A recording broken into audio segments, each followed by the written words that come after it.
Once upon a time, if you pulled a phone out of your pocket, there was a very high chance it said Nokia on the back. Not Apple, not Samsung, Nokia. This video is the full story of how Nokia became the most powerful phone company on Earth, how it dominated an entire generation, and how a series of small decisions slowly turned that power into one of the greatest collapses in business history. If you stay until the end, you will understand exactly why Nokia did not lose, because of technology, but because of fear, internal politics, and a failure to see the future hiding in plain sight. Nokia did not start as a tech company. In fact, it didn't even start in electronics. It began way back in the 19th century as a paper mill in Finland, then evolved into rubber, cables, and industrial products. By the time mobile phones appeared on the horizon, Nokia was already a pro at adapting, and adapt it did. In the late 1990s and early 2000s, Nokia was simply unstoppable. Its phones were everywhere. They were durable, simple, reliable. The Nokia ringtone became a global sound. At its peak, Nokia controlled more than 40% of the global mobile phone market.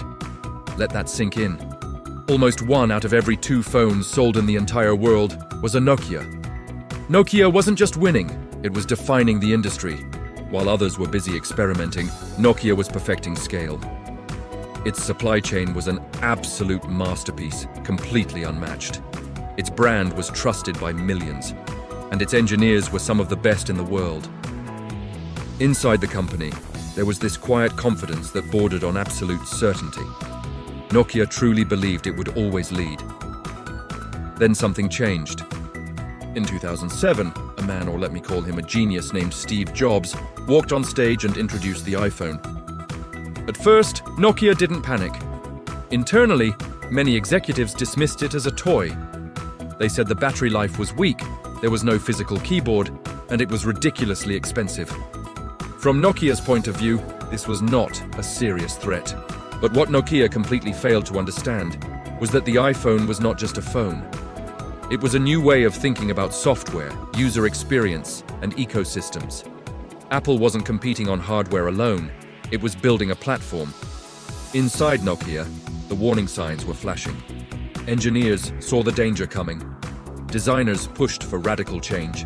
But the company had become too large, too political, and too afraid of breaking a formula that had always worked.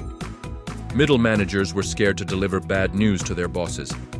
Teams started competing internally against each other instead of collaborating. And as a result, decisions slowed to a crawl. Nokia tried to respond. It invested heavily in its own operating systems, first Symbian, then MeeGo. But internal battles and constant delays killed any momentum they had. By the time Nokia was finally ready, the market had already moved on. Then, Android entered the scene. Samsung adapted incredibly fast. Developers started following ecosystems, not just hardware.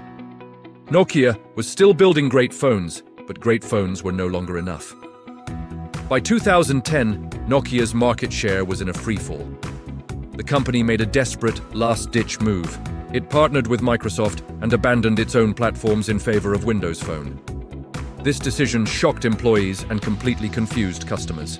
The Windows Phone ecosystem was weak.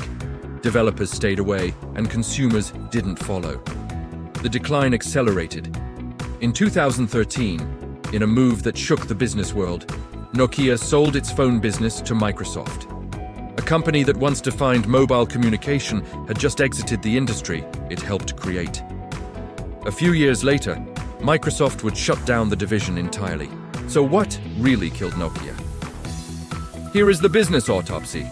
Nokia didn't fail because it lacked talent or innovation. It failed because its incredible success made it slow. It failed because internal politics silenced the truth. It failed because its leadership was too busy protecting the past instead of betting on the future. Nokia saw the disruption coming, but it didn't move fast enough to survive it. This was not a story about bad technology. It was a story about fear, comfort, and hesitation. This was the business autopsy of Nokia. Thanks for watching. Don't forget to subscribe and join the pack via WiseWolf. And get ready for our next episode, where we'll uncover how a company selling canned water turned branding into a $100 million business. the strange and brilliant story of liquid death.